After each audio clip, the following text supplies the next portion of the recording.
بار بار حدیث پیش کر چکا ہوں میں. نبی صلی اللہ علیہ وسلم نے فرمایا یحرم ابن آدم ویشب فیہ اثنتان الحرص علی المال وطول الامل. نبی صلی اللہ علیہ وسلم نے فرمایا انسان جیسے جیسے سے بوڑھا ہوتا ہے, عمر بڑھتی ہے, دو چیزیں اس میں جوان ہوتی چلی جاتی ہیں. کیا مطلب؟ طاقت پکڑتی ہیں دو چیزیں. جسم جیسے جیسے کمزور ہو رہا ہے نا عمر بڑھنے سے, دو چاہتیں اس میں کمزور ہونے کے بجائے جوان ہو رہی ہیں. ایک لمبی لمبی امیدیں,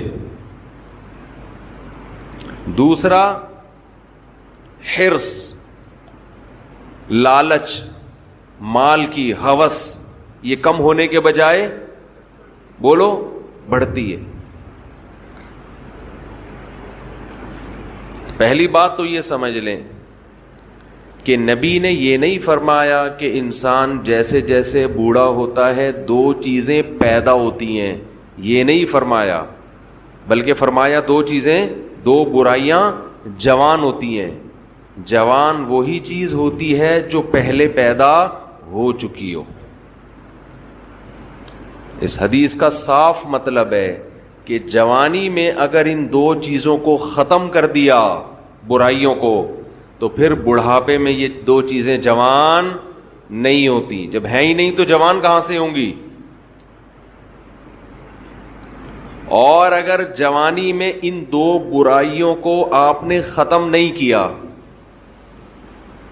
تو اس امید پہ مت رہنا کہ جب بوڑھا ہو جاؤں گا تو یہ دو برائیاں مجھ سے ختم ہو جائیں گی. نا نا نا نا, بڑھاپے میں یہ بڑھیں گی. نہیں سمجھ میں آ رہی یار, بہت مشکل ہو گیا سمجھانا. میں سمجھا پا رہا ہوں اپنی بات. لوگ کیا کرتے ہیں, جوانی میں پلان بنا رہے ہوتے ہیں, موت کی تیاری نہیں کرتے نا. یہ پروجیکٹ, پیسوں کی ہرس, لالچ, یہاں سے گھسیٹو, میرا بحریہ ٹاؤن میں اس کے 2 پلاٹ, میرے 3 ہونے چاہیے. یہ شوق ہوتے ہیں نا جوانی کے. اس کی 2 شادیاں, میری 3 ہونی چاہیے, اس کی 3 تو میری 4 ہونی چاہیے. یہ نہیں ہوتا شوق, یہ جتنا بھی ڈال لو یہ پیدا نہیں ہو رہا. اس میں بڑے ڈھیٹ ہیں. جو شوق ہونا چاہیے, یہ تو اس کی کثرت تو پیغمبروں کی سنت ہے نا, یہ والا نہیں پیدا ہو رہا. بس پلاٹوں پہ خرچ کر رہے ہیں, جہاں پیسہ آئے گا گاڑی خرید لیں گے. ہم کہتے ہیں نبی صلی اللہ علیہ وسلم نے فرمایا دنیا میں سب سے قیمتی سرمایہ نیک عورت ہے. اس پہ خرچ کرنے کے لیے تیار نہیں. کہہ رہے نہیں, ایک اور گھر بنا لو, ایک اور گاڑی خرید لو. چلو وہ آپ کی ٹینشن ہے, آپ جو مرضی کریں. تو پھر میرا بیان کا رخ چینج ہو جاتا ہے. تو 2 برائیاں. جوان آدمی کیا کرتا ہے, بحریہ ٹاؤن میں 2 پلاٹ ہونے چاہیے. اس کے پاس اس کی 1 کروڑ روپے کماتا ہے تو میں 2 کروڑ روپے کماؤں. اس کو جب موت یاد دلائی جائے کہ ابے تھوڑے دنوں میں مر جائے گا, قبر, جب تو پلاٹ خریدتا ہے تو قبرستان بھی تو جا کے دیکھا کرنا, قبرستان بھی تو جا کے دیکھ, تھوڑے دنوں میں وہاں جائے گا. تو شیطان اسے کیا کہتا ہے, بھائی تھوڑے دنوں میں کون آ رہا ہے, ابھی تو میں 30 سال کا ہوں, ابھی تو میں 35 سال کا ہوں, ابھی تو میں 25 سال کا ہوں, ابھی تو بڑا ٹائم ہے, ابھی تو میں ابا بنوں گا, پھر دادا بنوں گا, نانا بنوں گا, پھر بچے بڑے ہوں گے, بہت ٹائم ہے. تو وہ دنیا کی یہ ہوس جوانی میں ختم کرنے کی کوشش نہیں کرتا, اور وہ یہ سمجھتا ہے کہ جب میری ایج زیادہ ہوگی, بال سفید ہوں گے, کمر جھک جائے گی, کڈنی کا پرابلم, ہارٹ کا پرابلم شروع ہوگا, تو مجھے خود ہی اس دنیا سے رغبت ختم ہو جائے گی. ٹھیک ہے, پھر قبر کی بھی تیاری کر لیں گے, پھر یہ بزنس میں, کاروبار میں دل کو اٹکانے کی کوشش نہیں کریں گے. پھر بحریہ ٹاؤن گیا تیل لینے, پھر جا کے قبرستان دیکھ لیا کریں گے.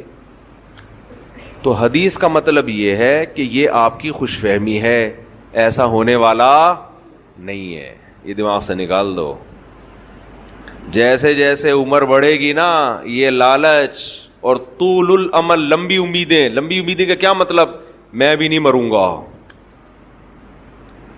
یہ امیدیں کم نہیں ہوں گی بلکہ بڑھیں گی. اور پیسوں کی جو محبت ابھی آپ کے دل میں ہے یہ کم نہیں ہوگی، یہ محبت اور زیادہ بڑھے گی. میں کمال ہے نبوت کے علوم پر، ہم نے اپنی زندگی میں جو بوڑھے ہیں نا جنہوں نے جوانی میں لالچ ختم نہیں کی، بالکل 100% اس حدیث کے مطابق ان کو پایا ہے، بالکل 100%. میں نے اپنی زندگی میں، ہم نے دونوں طرح کے بوڑھے دیکھے ہیں، سخی بھی اور کنجوس بھی. اچھا پہلے تو میں حدیث کی تشریح ذرا مکمل کر دوں، پھر مثالوں سے بات سمجھاؤں گا. حدیث میں جب بھی یہ آتا ہے نا کہ یہ 2 چیزیں ایسی ہیں یا 3 چیزیں، تو یاد رکھو حدیث میں وہ عدد مقصود نہیں ہوتا. یہاں سے بہت سے لوگ دھوکہ کھاتے ہیں. میری ایک اہل حدیث عالم سے بحث ہوئی، وہ ایصال ثواب کے منکر نہ، کہ میت کے لیے آپ کوئی نیکی کر کے اس کو ثواب نہیں پہنچا سکتے. میں نے کہا دلیل کیا ہے؟ کہنے لگے حدیث میں آتا ہے 3 چیزوں کا ثواب ملتا ہے، صدقہ جاریہ، جو اولاد آپ کے لیے دعا کرے، اور علم ينتفع به، وہ علم جو آپ چھوڑ کے جائیں. 3 ہیں، چوتھی کوئی نہیں ہے. بھائی حدیث میں جب بھی یہ آتا ہے نا یہ 3 کا عدد، یہ 4 کا عدد، تو اس پر امت کا اجماع ہے کہ اس سے وہ عدد میں محصور نہیں ہوتا. اس کا مطلب ہے کہ یہ 3 تو ہیں، جو بھی اس معنی کی ہوں گی وہ سب اسی میں داخل ہیں. جیسے حدیث میں آتا ہے ایک صحابی نے عرض کیا یا رسول اللہ میں اپنی والدہ کے لیے صدقہ کرنا چاہتا ہوں، کیا ثواب ملے گا؟ آپ نے فرمایا ہاں. اب یہ نہیں کہ صرف صدقے میں ہی انحصار ہے، صدقہ تو ایک نیکی ہے. اس حدیث سے صاف پتہ چلتا ہے کہ نیکی جیسے اپنے لیے کی جاتی ہے، اپنے کسی مرحوم کے لیے بھی کی جاتی ہے، کی جا سکتی ہے. آپ صدقے کے لفظ کو پکڑ کے بیٹھ گئے کہ صدقہ ہے تو باقی نہیں ہے، تو صدقے میں کون سی ایسی خاص بات ہے؟ اصل میں تو حدیث میں اصول اور ضابطہ بیان کر دیا جزیات کے ضمن میں. قرآن و سنت کی عادت ہے کہ جزیہ بیان کر کے لا بیان کیا جاتا ہے. جیسے قرآن کہہ رہا ہے ماں باپ کو اف نہ کرو، تو یہ ایک جزیہ ہے، لیکن اس کے ضمن میں ایک لا بیان کر دیا کہ تکلیف نہ پہنچاؤ، کیونکہ اف کہنا بھی کیا ہے؟ تکلیف ہے. تو بیسک تکلیف پہنچانا ہے، اف کا لفظ یہ اصل مقصد نہیں ہے. اسی وجہ سے ہماری نظر میں جو راجح قول ہے دلیل کے لحاظ سے وہ یہی ہے کہ ایصال ثواب صدقہ کر کے بھی کیا جا سکتا ہے اور کسی بھی نیکی کے ذریعے کیا جا سکتا ہے. یہاں پر پھر ایک اعتراض ہوتا ہے، یہ اعتراض کا جواب دے کے پھر آتا ہوں اصل، کیونکہ پھر لوگ شارٹ کلپ بنا کے آدھی چیز چلاتے ہیں. اعتراض یہ ہوتا ہے کہ صحابہ کرام سے ثابت کیوں نہیں ہے کہ کسی نے قرآن پڑھ کے ثواب پہنچایا ہو. سمجھتے ہیں؟ نہیں آ رہی سمجھ میں. ہمارے اہل حدیث حضرات اکثر یہ سوال کرتے ہیں کہ پھر صحابہ نے ایصال ثواب کیوں نہیں کیا. اس کا جواب یہ ہے کہ ایصال ثواب نام ہے اس نیت کے ساتھ نیکی کرنا کہ یہ ثواب کس کو پہنچے؟ مرحوم کو پہنچے. یہ نیت ہے امر باطن. ہمارے سامنے صحابی کی نیکی تو آئے گی، ان کا دل کا ارادہ ہمارے سامنے نہیں آئے گا. جیسے ایک صحیح حدیث تو آ گئی ہمارے سامنے کہ صحابی نے نبی سے پوچھا کہ میں صدقہ کر رہا ہوں، نیت کیا ہے؟ والدہ مرحوم یا والد مرحوم کے لیے کنواں بنا رہا ہوں. اب باقی جس صحابی نے اپنے کسی مرحوم کے لیے کیا کیا وہ تو ان کے دل کی حالت تھی نا. ہمارے سامنے تو وہ عمل آئے گا، دل کی نیت تھوڑی ہمارے سامنے آئے گی. ہاں اجتماعی سطح پہ کسی نے مرحوم کے لیے کچھ کیا ہوتا وہ پھر چھپنے والا کام نہیں تھا، وہ نقل ہوتا، اور ایسی کوئی حدیث نقل نہیں ہے. اس لیے ہم کہتے ہیں اجتماعی سطح پہ ایصال ثواب ناجائز ہے، بدعت ہے. نہیں آئی بات میرا خیال. اخپل طریقے سے انفرادی طور پر آپ کوئی نیکی کریں مرحوم کے لیے ٹھیک ہے، لوگوں کو جمع کر کے کریں یہ عمل کیا بن جائے گا؟ بدعت. کیونکہ اگر جمع کر کے کرنا جائز ہوتا تو پھر یقیناً صحابہ سے ثابت ہوتا, پھر یہ عمل چھپنے والا تھا نہیں. سمجھ میں آ رہی ہے بات؟ کہ آپ اگر چھپ کے, یعنی قرآن خوانی میت کے ایصال ثواب کے لیے ہم اس عمل کو بدعت سمجھتے ہیں, کیونکہ یہ ثابت نہیں ہے. حضرت ابو بکر کا انتقال ہوا تو حضرت عمر نے کوئی پبلک کو بلایا کہ آ جاؤ ہمارے یہاں قرآن خوانی ہو رہی ہے, تمبو لگا ہوا بھائی آ جاؤ. اپنے طور پر اخپل طریقے سے بیٹھ کے پڑھو بھائی, اخپل طریقے سے میت کے لیے کوئی بھی سورت پڑھ لو, کوئی بھی نیکی کر لو. بہتر تو یہی ہے کہ صدقہ کو فوکس کرو, جو حدیث میں منصوص ہے, جس کا حدیث میں صراحتاً ذکر ہے, تو سب سے افضل تو یہی ہے. اس کی مثال ایسے ہے کہ جیسے صحابی نے پوچھا میں کنواں بنانا چاہتا ہوں, اب آپ کہیں کہ کنواں بنانا تو جائز ہے, مسجد بنانا جائز نہیں ہے, کیونکہ حدیث میں مسجد کا ذکر نہیں ہے. تو بھائی کنواں بھی ایک نیکی ہے, مسجد بھی ایک نیکی ہے. تو جیسے کنواں بنانا جائز ہے تو سڑکیں بنانا بھی جائز ہے, مسجد بنانا بھی جائز ہے, سرائق بنانا بھی جائز ہے, سبیل بنانا بھی جائز ہے. تو ایسے صدقے کے علاوہ بھی نیکی کیا ہے؟ جائز ہے. تو خیر یہ تو درمیان میں ایک مسئلہ آ گیا جو اصل موضوع میں لے کے چل رہا تھا, اب ہم اس کی طرف آتے ہیں.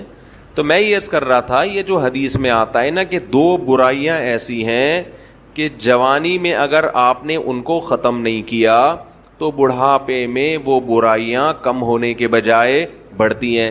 تو اس سے مراد صرف 2 برائیاں نہیں ہیں, یہ 2 تو مثال بیان کی گئی ہے.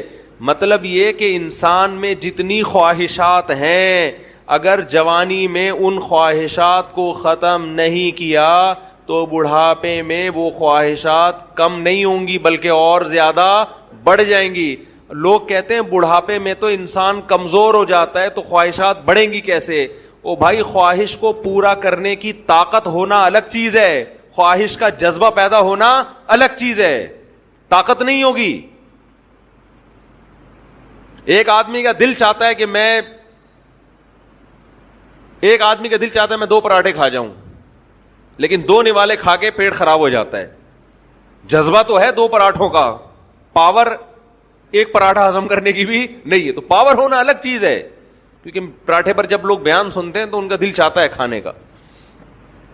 اور ویسے بھی روزہ ہے, اچھا بھی لگ رہا ہے منہ سے پراٹھا بولتے ہوئے ملائی کے ساتھ. آج میں نے قدیر بھائی سے پوچھا فجر کی نماز کے بعد کہ سحری میں کیا کھایا, انہوں نے کہا ملائی سے پراٹھا.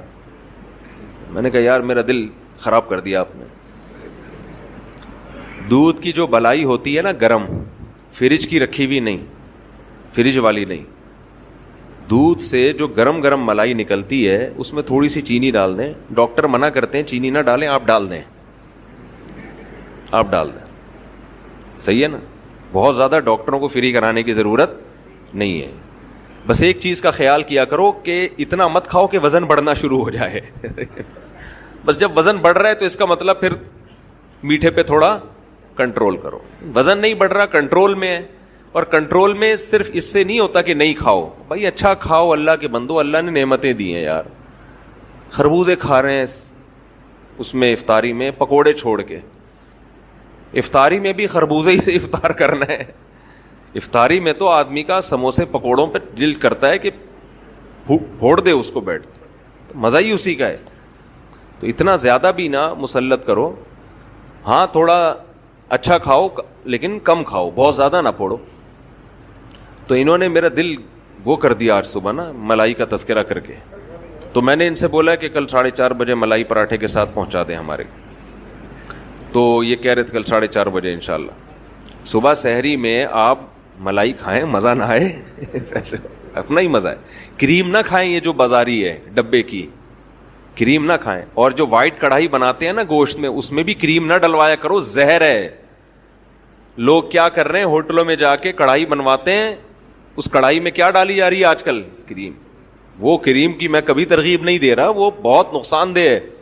ہم نے اچھے جوان لوگوں کو وہ کڑھائی کھا کے ہارٹ پیشنٹ بنتے ہوئے دیکھا ہے. دیسی چیزوں کی بات الگ ہے, ملائی ہے, ٹھیک ہے نا. جو بلائی, اس کی ملائی بھی کہتے ہیں اس کو, ویسے تو بالائی ہے لیکن پیار سے ملائی بھی کہا جاتا ہے اس کو. بالائی کا مطلب جو اوپر آ جاتی ہے، بالا، بالا خانے ہوں گے نا جنت میں تو وہ بڑی مزے کی ہوتی ہے اگر گرم دودھ کی ہو. خیر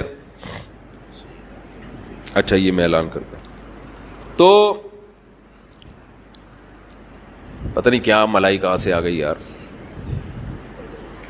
تو میں یہ کر رہا تھا کہ دو برائیاں، ہاں میں یہ کہہ رہا تھا وزن نہیں بڑھنے دو، بس کھاؤ لیکن وزن پہ کیا کرو. ہم نے مزدوروں کو دیکھا ہے کوئی بیماری نہیں ہوتی، صرف روٹی کھا رہے ہوتے ہیں، صرف روٹی. وہ اتنے غریب بھی دیکھے ہم نے کہ سالن نہیں ہے ان کے پاس، صرف روٹی، پھر بھی فٹ فاٹ ہیں، صحت مند ہیں، نہ کوئی کڈنی کا پرابلم نہ کوئی شوگر کا پرابلم، پیٹ بھی کمر سے چپکا ہوا ہے، ایسی فٹنس آدمی حیران ہو جائے.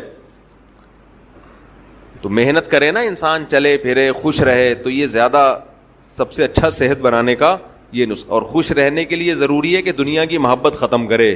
جس کے دل میں دنیا کی ہوس ہے وہ خوش رہنے کے علاوہ دنیا کا ہر کام کر سکتا ہے. سمجھتے ہو؟ جب وہ دنیا کو مسافر خانہ نہیں سمجھے گا تو پاگل ہوتا رہے گا. ابے اس کے پاس پلاٹ آ گیا، ابے اس کے پاس گاڑی آ گئی، ابے اس کا امریکہ کا ویزا لگ گیا، ہم یہاں ٹھیلے بیچ رہے ہیں، ابے یہ سیدھا سیدھا بولو بھائی بھاڑ میں جائے. جب بحریہ ٹاؤن کے مالک کا جنازہ اٹھے گا تو میرے دوست نے 2 پلاٹ لے لیے تو کون سا تیر مار دیا؟ جو اونر ہے وہ مر جائے گا. ختم بھائی. تھوڑے دنوں میں ٹماٹر بیچو، رکشا چلاؤ، لینڈ کروزر میں گھومو، یہ تھوڑے دن کے کھیل ہیں، اس کے بعد ختم. قارون جب اپنے خزانوں کے ساتھ مارکیٹ میں آیا نا، قرآن کہہ رہا ہے، قرآن نے تو مارکیٹ کا لفظ استعمال نہیں کیا، جب اپنے خزانوں کے ساتھ قارون مارکیٹ میں آیا ایک دفعہ پورے جاہو جلال کے ساتھ، پبلک نے جب اس کا پروٹوکول دیکھا اور خزانے دیکھے، اس کا لباس، جب بڑا آدمی جا رہا ہوتا ہے نا بڑی عزت دی جاتی ہے، تو بے وقوف لوگ رالیں ٹپکانا شروع کرتے ہیں، یا لیت لنا مثل ما اوتی قارون. احمقوں اور بے وقوفوں نے کہا ہائے کاش ہمارے پاس بھی ایسی دولت ہوتی جیسی قارون کے پاس. کیا پروٹوکول ہے بھائی اس کا. تو قرآن کیا کہتا ہے؟ علم والوں نے کہا وَيْلَكُمْ، برباد ہو جاؤ، تمہارا ناس ہو جائے. جب انسان بہت ہی الٹی بات کرتا ہے تو آدمی کہتا ہے تیرا ناس ہو، تو برباد ہو جائے، کہ بیکار باتیں کر رہا ہے بیٹھ کے. کیا کہنے لگے؟ وَيْلَكُمْ، تباہ ہو جاؤ. یہ ویلکم نہیں ہے، کیونکہ ایک جگہ کہیں ہم عربی گرامر پڑھ رہے تھے تو پرانے زمانے میں جب متحدہ حقیقی بنی تھی نا، وہ 90s کی بات ہے، تو ایک جگہ لکھا تھا ویلکم آفاق احمد. تو ہم عربی گرامر پڑھ رہے تھے، میں اس کو پڑھ رہا ہوں وَيْلَكُمْ آفاق احمد. اب وَيْلَكُمْ کا معنی تو بد دعا ہے کہ تم تباہ ہو جاؤ. تو میں حیران ہوں کہ انہوں نے اپنے قائد کو گالی کیوں دی ہوئی ہے. میں وہاں کھڑا ہوا سوچ رہا ہوں کہ اپنا قائد بھی متحدہ حقیقی بنی تھی نا، تو وہ قائد بھی مانتے ہو آفاق احمد کو، اور تم کہہ رہے ہو اور گالی بھی دے رہے ہو تم تباہ ہو جاؤ. پھر کسی نے بتایا بھائی یہ وَيْلَكُمْ نہیں ہے، یہ ویلکم ہے. تو پھر ایک عربی ان دنوں میں آئے ہوئے تھے، وہ کہنے لگے لی سبیلی ہی چوک کدھر ہے. لسبیلا چوک کو کہہ رہے تھے لی سبیلی ہی چوک. وہ کہہ رہے تھے یہ لی سبیلی ہی چوک کدھر ہے. تو عرب اس طرح کی غلطیاں بھی کر رہے ہوتے ہیں. تو خیر، تو قارون کے خزانوں کو دیکھ کر بے وقوف لوگ کیا کہنے لگے؟ یا لیت لنا، ہائے ہائے ہائے کاش ہمارے پاس بھی ایسا جاہو جلال ہو، ایسی گاڑیاں، ایسی سواریاں ہوتی. تو اللہ فرماتے ہیں جو علم والے لوگ تھے انہوں نے کیا کہا؟ وَيْلَكُمْ، تمہارا ناس ہو، برباد ہو جاؤ تم.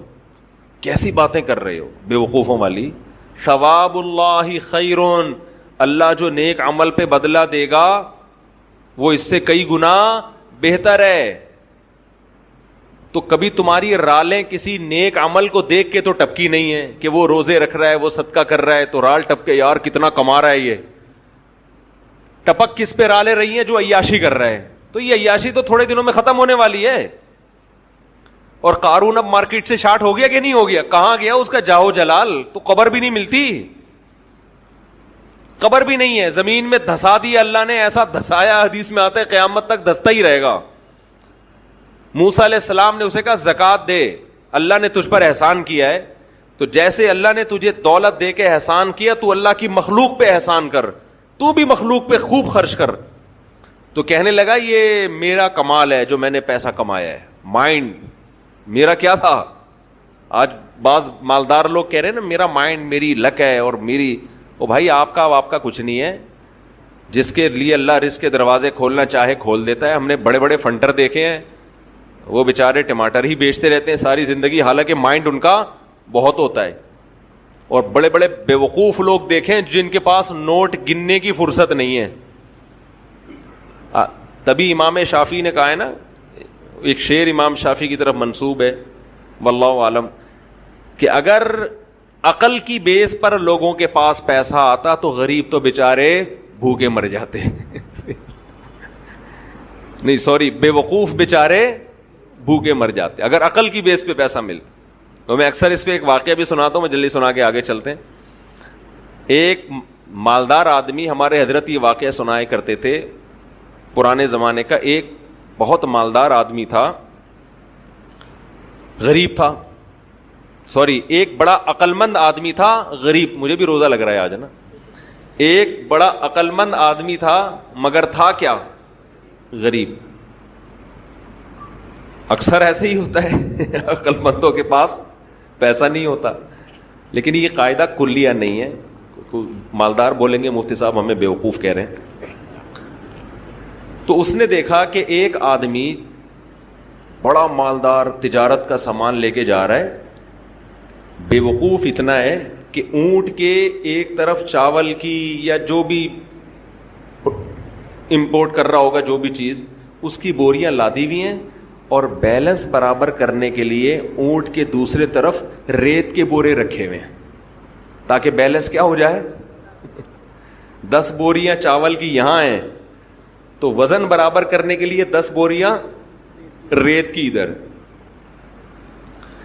اس امیر آدمی نے لفٹ مانگی اس غریب سے, وہی نا روزہ لگ رہا ہے. اس عقل مند آدمی نے لفٹ مانگی اس بے وقوف سے, کیونکہ یہ عقل مند غریب تھا. تو اس بے وقوف نے اس کو لفٹ دے دی کہ چل تو میرے ساتھ اونٹ پہ بیٹھ جا. اب اس عقل مند نے اس بے وقوف مالدار سے پوچھا کہ یہ ان بوریوں میں کیا ہے جو رائٹ سائڈ پہ. اس نے کہا بھائی چاول ہے یا آٹا ہے یا جو بھی تھا. کہا یہ لیفٹ پہ کیا ہے, اس نے کہا یہ ریت ہے. تو کہا تو ریت کا بزنس کرتا ہے, کہہ رہا نہیں یہ بیلنس برابر کرنے کے لیے. اس عقل مند نے اس سے کہا کہ ابے بے وقوف آدمی, 10 بوریاں اگر یہاں ہیں تو 5 بوریاں ادھر کر دے, اس سے بیلنس کیا ہو جائے گا. اونٹ پہ تو نے بلا وجہ کا ڈبل لوڈ ڈالا ہوا ہے, اور یہ 10 بوریاں بھرنے میں کتنا ٹائم لگا ہوگا. تو بے وقوف آدمی تو یہ کر لے نا کہ 5 یہاں کر دے اور 5 وہاں کر دے. اس نے کہا یار یہ تو بڑی لاجک کی بات کی ہے اس نے. نیچے اترا, اپنے مزدور کو جو بھی ہوگا اس کے ساتھ اس کو بولا بھائی بوریاں ہٹا, 5 چاول کی بوریاں یہاں کر دے اور 5 یہاں. اونٹ کی سپیڈ بھی تیز ہو گئی اور اونٹ کو بھی سکون کا سانس آیا, بڑا خوش. اب اس غریب آدمی سے اس بے وقوف نے انٹرویو لینا شروع کیا کہ تو کرتا کیا ہے. اس کا خیال تھا کہ یہ تو ارب پتی ہوگا جو اتنا عقل مند ہے, جس نے مجھے اتنے اچھے مشورے دیے, یہ خود کیا ہوگا. یعنی جب میرے جیسے بے وقوف کے پاس اتنا پیسہ ہے تو اس عقل مند کے پاس تو اس کی تو ملیں چلتی ہوں گی نا. تو اس سے پوچھا تو کرتا کیا ہے. اس نے کہا یار میں تو غریب آدمی ہوں, جس کام میں ہاتھ ڈالوں برباد. میرے پاس تو سواری بھی نہیں ہے, تبھی تو میں نے تجھ سے لفٹ مانگی ہے. اس نے کہا اتر نیچے. نیچے اتر, اونٹ کو واپس گھمایا, 5 بوریاں دوبارہ ادھر کی اور ریت کی بوریاں دوبارہ بیلنس برابر کرنے کے لیے ادھر ڈال. بولا تیری عقل کی وجہ سے تیرے پاس جب 1 کوڑی روپیہ نہیں ہے تو میں بے وقوف تجھ عقل مند سے 1000 گنا بہتر. میں تیرے مشوروں پر عمل کروں گا نا, میں بھی تیرے جیسا بن جاؤں گا. مجھے اپنے اسٹائل سے چلنے دے جیسا چل رہا ہوں میں. سمجھ رہے کہ نہیں سمجھ, میں جیسے اپنے اسٹائل سے چل رہا ہوں مجھے چلنے دے. اگر تیرے مشورے پر عمل کیا نا تو میں بھی تیرے جیسا غریب ہو جاؤں گا.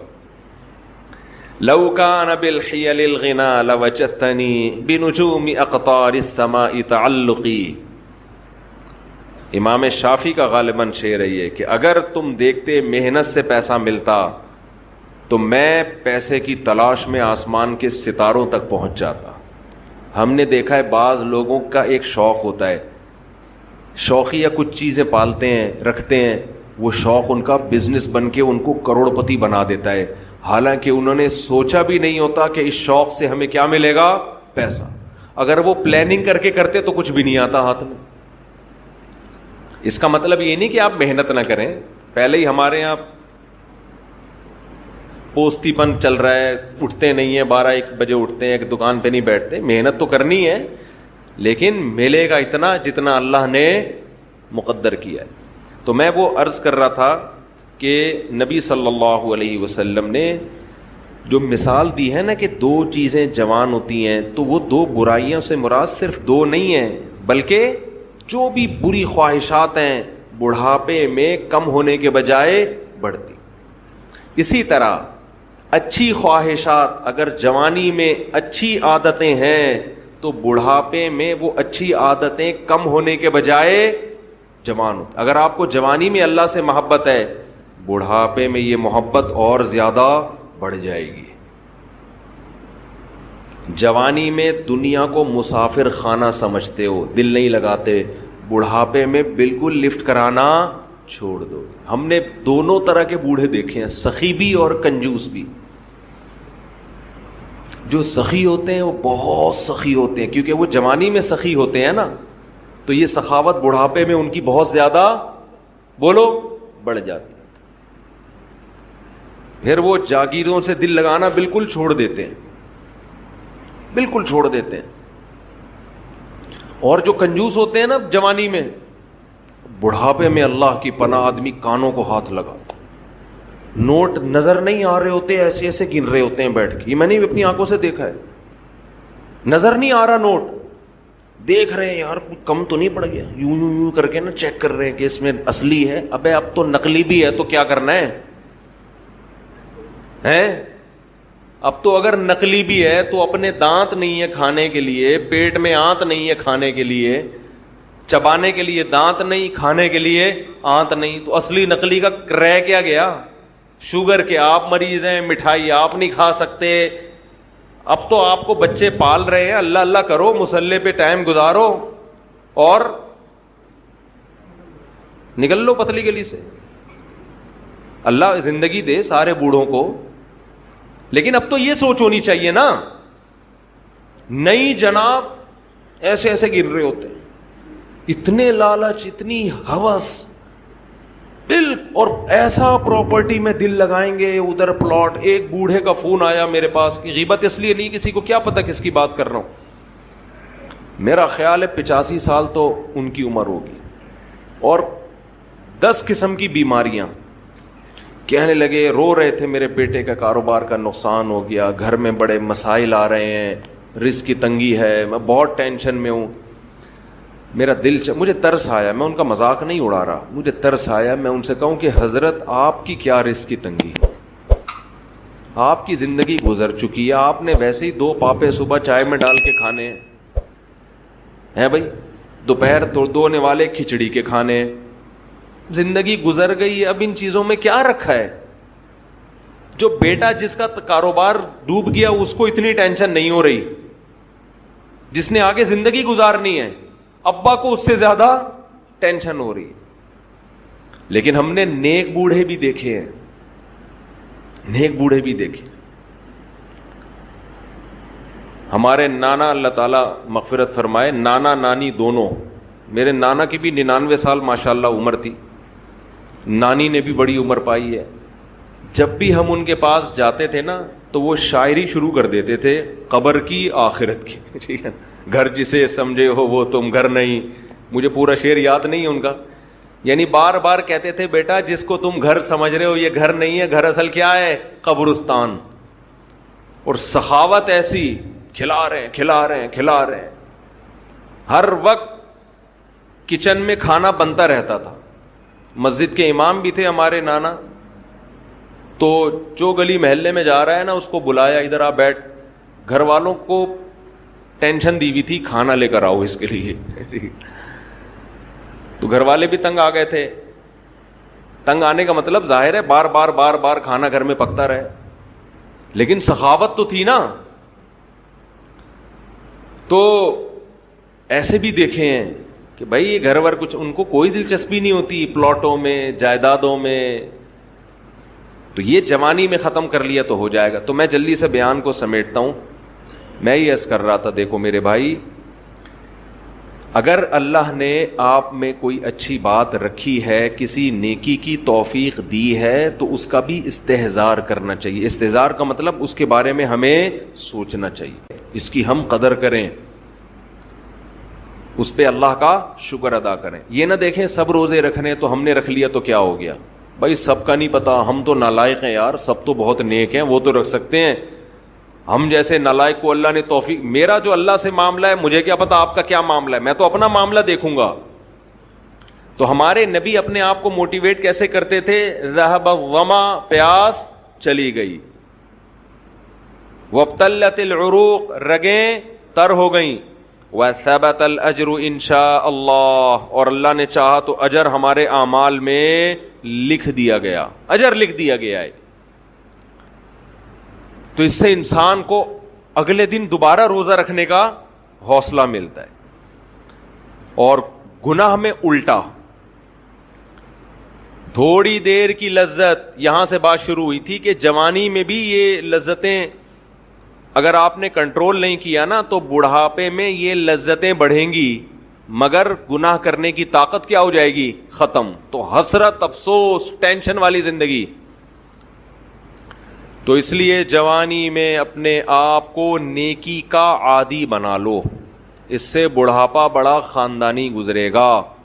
اللہ اللہ کی بڑھاپے میں توفیق ملے گی. جوانی میں تسبیح کی عادت ڈال لو. سمجھتے ہو؟ نہیں آ رہی سمجھ میں؟ جوانی میں کیا عادت ڈال لو؟ تسبیح کی. نبی صلی اللہ علیہ وسلم نے فرمایا, صحیح بخاری کی آخری حدیث, کلیمتانی خفیفتانی علی اللسانی ثقیلتانی فی المیزان حبیبتانی الی الرحمن سبحان اللہ وبحمدہ سبحان اللہ العظیم. دو کلمات زبان پہ بہت ہلکے, ترازو میں بہت بھاری, اور رحمان کو بہت محبوب. ایک سبحان اللہ وبحمدہ, دوسرا سبحان اللہ العظیم. یہ آپ نے اگر جوانی میں اپنے آپ کو ذکر کا عادی بنا دیا, بڑھاپا بڑا اچھا گزرے گا. ہماری مسجد میں ایک بزرگ ہیں, پابندی سے تراویح پڑھتے ہیں. آج فجر میں پتہ چلا کہ روزانہ 20 پارے تلاوت کا معمول ہے. میرا خیال ہے 70 سال عمر تو ہوگی. 70 سال میں روزانہ کتنے پارے پڑھ رہے ہیں؟ 20. کیا یہ عادت انہوں نے بڑھاپے میں ڈالی ہے؟ بڑھاپے میں اتنی ہمت نہیں ہوتی. یہ عادت کب سے پڑھی ہوئی ہوتی ہے؟ جوانی میں روز 20 نہیں پڑھتے ہوں گے, 2 پڑھتے ہوں گے, 3 پڑھتے ہوں گے, لیکن جیسے جیسے عمر بڑھ رہی ہے وہ تعداد کم ہونے کے بجائے, بولو, وہ شوق بڑھتا چلا جا رہا ہے. عین ممکن ہے کچھ دنوں کے بعد یا چند سالوں کے بعد صحت اجازت نہ دے, عین ممکن ہے, لیکن شوق تلاوت کا کم ہونے کے بجائے بڑھے گا. اور اللہ اجر کس پہ لکھے گا؟ شوق پہ. حدیث میں آتا ہے کسی کا کوئی معمول تھا, صحت خراب ہونے کی وجہ سے معمول چھوٹ گیا, تو اللہ اس کے